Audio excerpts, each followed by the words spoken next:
Les Badamiers, résidence de l'archevêque de Dakar. En accueillant le chef de l'État, Monseigneur Benjamin Ndiaye mesure l'importance de la charge, mais se dit confiant quant à la capacité du président Bassirou Diomaye Faye de conduire notre pays, le Sénégal.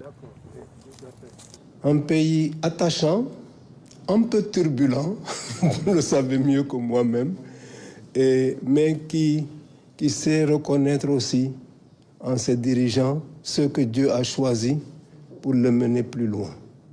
Vous avez donc une mission au service de ce peuple, et en tout cas à la place qui est la nôtre, nous voulons vous assurer de notre prière pour que le Seigneur vous donne les grâces dont vous avez besoin.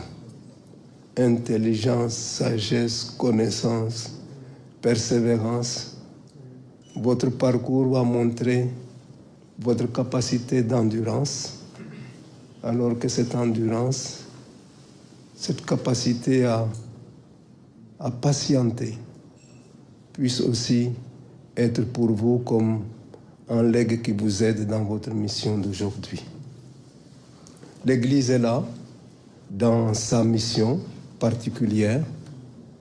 C'est des chrétiens sénégalais ou des chrétiens vivant au Sénégal, mais qui se sentent entièrement patriotes et citoyens, et qui entendent aussi amener leur contribution à la vie de notre nation, dans le respect de la pluralité des croyances. Alors vraiment, soyez le bienvenu ici et que Dieu vous bénisse. Le chef de l'État a remercié l'archevêque de Dakar pour la qualité de l'accueil. En s'appuyant sur le vivre ensemble sénégalais, le président Bassirou Diomaye Faye dit son plaisir de retrouver le chef de l'Église en tant que membre de la famille. De la 6e au CM2, j'ai été élevé par l'Église à travers l'école devenue École Marie Médiatrice de Ndiaganiao.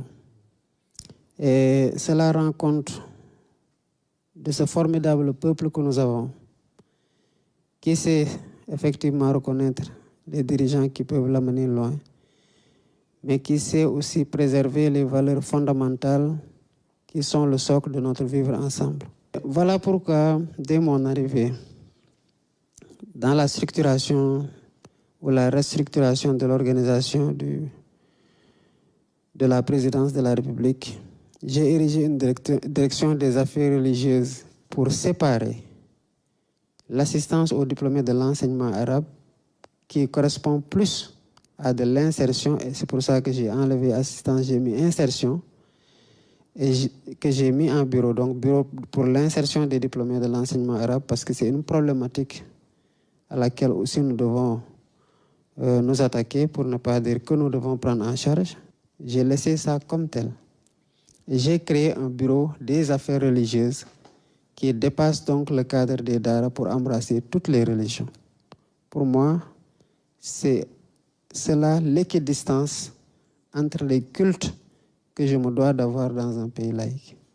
J'ai pris acte ou connaissance plutôt des travaux à finaliser au niveau du site du sanctuaire marial de Popenguine, et j'ai instruit le bureau d'architecture à qui on avait confié le programme des sites religieux, qui sera désormais confié à la direction des affaires religieuses pour qu'elle puisse administrer plus efficacement en s'appuyant sur le bureau d'architecture pour tout ce qui est construction. Je peux vous dire que vous pouvez compter entièrement sur ma disponibilité, sur mon accessibilité et l'accessibilité des membres du gouvernement, et mon oreille attentive à toutes vos requêtes. Le chef de l'État a salué la clairvoyance et la lucidité de l'archevêque de Dakar, Monseigneur Benjamin Ndiaye.